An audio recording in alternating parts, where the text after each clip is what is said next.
आपको छोटा okay, welcome back in our YouTube channel Naveen success point.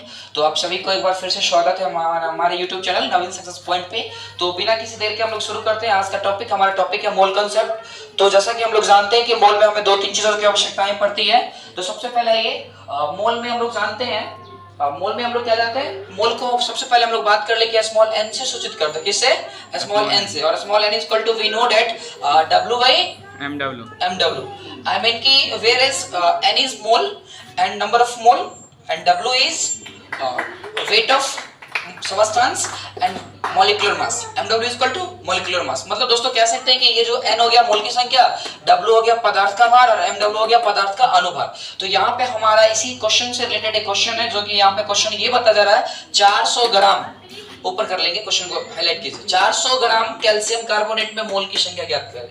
तो सबसे पहले हम लोग यहाँ पे ये समझें कि इसमें दिया क्या हुआ और आपसे पूछ क्या रहा है। तो यहाँ पे आप लोग क्लियर है, समझ में आ रही है आप लोग को? जी सर। तो बताएंगे 400 ग्राम दे दिया गया है किसमें? कैल्शियम कार्बोनेट में। आपसे पूछ क्या रहा है? मोल की संख्या। जिनको नहीं भी समझ में वो भी ध्यान देंगे आप, ठीक है? तो देख लो बाबू, यहाँ पे सबसे पहले हम लोग गिवन कर लेते हैं। क्या कर लेते हैं? गिवन।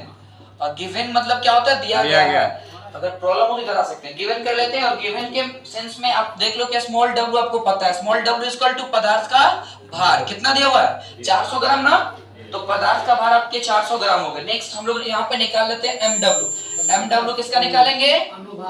CaCO3 आई मीन कि कैल्शियम कार्बोनेट का। तो अनुभार निकालने के लिए हम लोग क्या जानते हैं? किसी भी यौगिक में उपस्थित प्रत्येक तत्वों के परमाणु द्रव्यमान का योगफल अनुभार कहलाता है।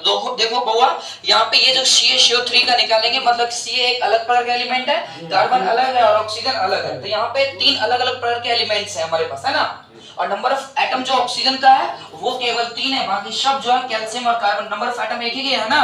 तो यहाँ पे हम लोग बात कर लेते हैं इसका mw निकालते हैं। आइए, तो mw के लिए सबका क्या करते हैं? परमाणु के परमाणु द्रव्यमान, मतलब एटॉमिक मास का, और सबका सम कर लेंगे, योगफल कर लेंगे। आइए, कैल्शियम का परमाणु संख्या 20 और परमाणु द्रव्यमान 40 ना, तो 40, कार्बन का 12, ऑक्सीजन का 16। लेकिन नंबर ऑफ एटम ऑक्सीजन कितने हैं? 3, इसलिए इंटू 3 करेंगे ना। किसी के मन में ऐसा नहीं ना था कि मल्टीप्लाई बाय 3, अरे तो वही तो होना चाहिए, 3 से तो मल्टीप्लाई करेंगे। तो कहने का मतलब ये 40 प्लस 12 प्लस 16 3 जा 48 ना, ऑल ओवर कितना आ जाएगा? 100। ये mw कितना आ गया? 100। नेक्स्ट आपसे क्या पूछ रहा है? मोल की संख्या ना, तो मोल को तो स्मॉल n से डिनोट करते हैं। तो small n is equal to what? Small n is equal to what? तो हम लोग क्या जानते हैं? n बराबर वी नो दैट हम लोग जानते हैं कि small n is equal to w by mw। अब बताएंगे n का मान तो हम लोग को निकालना है। w का मान कितना दिया हुआ है? 400 और mw का मान कितना निकाले?